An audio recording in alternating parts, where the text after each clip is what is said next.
For more than half a century, our journey to the moon felt like a memory, right? Just this old story told in grainy black and white footage. 54 years. That's how long it had been. But then, the spring of 2026 happened. Everything changed. So let's dive into how humanity finally answered that call to return. For generations born after Apollo, the moon was just a distant light in the sky, not really a destination. It felt like a chapter in a history book that was already closed. But here's the thing about a dream that big. It never truly fades away. It was just dormant, waiting for a new generation, a new purpose, and a new rocket to carry it forward. And then, on April 1st, 2026, that dream ignited. At 6:35 p.m. Eastern, the Space Launch System rocket, and let me tell you, this is the most powerful rocket ever built, it just tore a hole in the Florida sky. A massive pillar of fire and sound carrying 4 astronauts and, you gotta believe, the hopes of billions. And it all happened from the very same ground that sent the Apollo missions on their way all those years ago. This was Artemis II. This quote, it just perfectly captures the whole philosophy of this mission. Right at that critical moment, as the Orion capsule was doing its big engine burn to break free of Earth's orbit and head for the moon, astronaut Christina Koch sent this message back. And it just changes everything, doesn't it?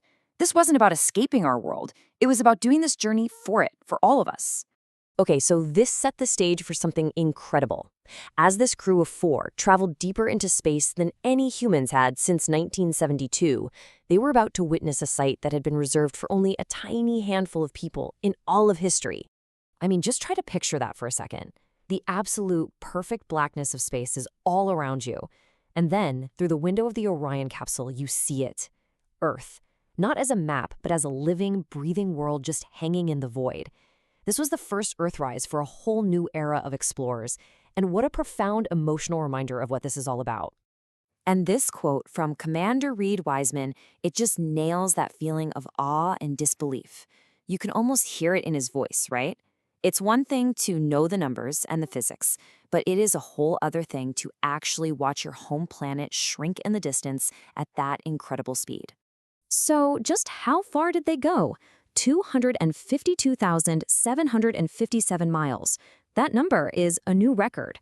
The Artemis II crew traveled farther from Earth than any human being in history, even breaking the long-standing record held by the heroic crew of Apollo 13. This wasn't just a trip around the moon. This was a journey to the very edge of human experience. But look, this new chapter of lunar exploration is about so much more than breaking distance records. It's fundamentally different from the first time around. We're not just repeating history here. We're redefining our entire purpose in space.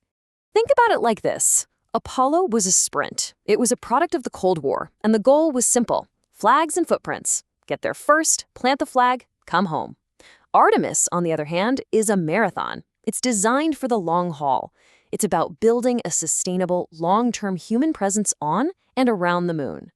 This time, it's about staying. And this is such an important distinction. Former NASA Deputy Administrator Pamela Melroy explains that this isn't a race for boots on the moon. We already won that one. She says it's a race for values. What she means is, this is about establishing how humanity is going to operate in the solar system, setting the rules of the road for collaboration, for transparency, and for the responsible use of space for everyone's benefit. So what does that long-term future actually look like? Well, this isn't science fiction anymore. It's a detailed architectural plan that is already in motion.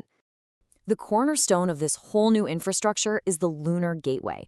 The easiest way to think about it is like an international space station, but orbiting the moon. It's going to be a staging point, a science lab, a command post. Basically, it's the deep spaceport where crews will dock before taking a lander down to the lunar surface. It's a total game changer. And the plan is really methodical, rolled out step by step. Artemis II was that crucial crewed flyby to test all the hardware and the human experience. Future missions are going to test the docking and landing tech. Then, Artemis IV is slated to put boots back on the moon near the South Pole in 2028. And from there, we build. And we're not just talking pocket change. This is the commitment, a planned investment of $20 billion to construct a permanent, sustainable lunar base at the moon's South Pole by the year 2030. This is the very seed of a new lunar economy. This lunar base isn't going to be some temporary shelter. It's an outpost designed for people to stay for long stretches of time. And its primary goals? Well, for one, to mine the water ice we know is there. Then, convert that ice into breathable air, drinking water, and here's the kicker, rocket fuel. This outpost is our proving ground for the next giant leap, sending humans to Mars. But maybe the most significant difference between this era and the last is who is making the journey. This mission was designed from the ground up to really reflect the world it was launching from. This is just historic. Christina Koch, Victor Glover, and Canada's Jeremy Hansen, alongside Commander Reed Wiseman, this was the most diverse crew ever to fly to the moon. It sends a clear and powerful message. The final frontier is for everyone. It's about ensuring that the people exploring space look like the people of Earth. And the crew didn't travel alone. On board the Orion spacecraft was a digital archive carrying the names of over 5.6 million people from every corner of the globe. Through NASA's Send Your Name to the Moon campaign, this mission became a symbolic journey for all of humanity. Astronaut Victor Glover said it best. This is about weaving these individual milestones, the first woman, the first person of color, into the single, unified fabric of human history. It's about moving forward, together. So what does this all mean for the future? For you? The legacy of Artemis II isn't just about what a crew of 4 accomplished. It's about what they unlocked for everyone who will follow. For all the engineers, scientists, artists, and explorers of tomorrow, this isn't a dream anymore. It's a career path. It's a destination on the map. The Artemis program built the bridge back to the moon, but you are the generation that will walk across it, build settlements on the other side, and launch from there to Mars. The journey has begun again. This is a turning point, a declaration that the future of exploration is for all of us. So this question isn't just for astronauts, it's for you. The stars are calling. What will you do with this moment?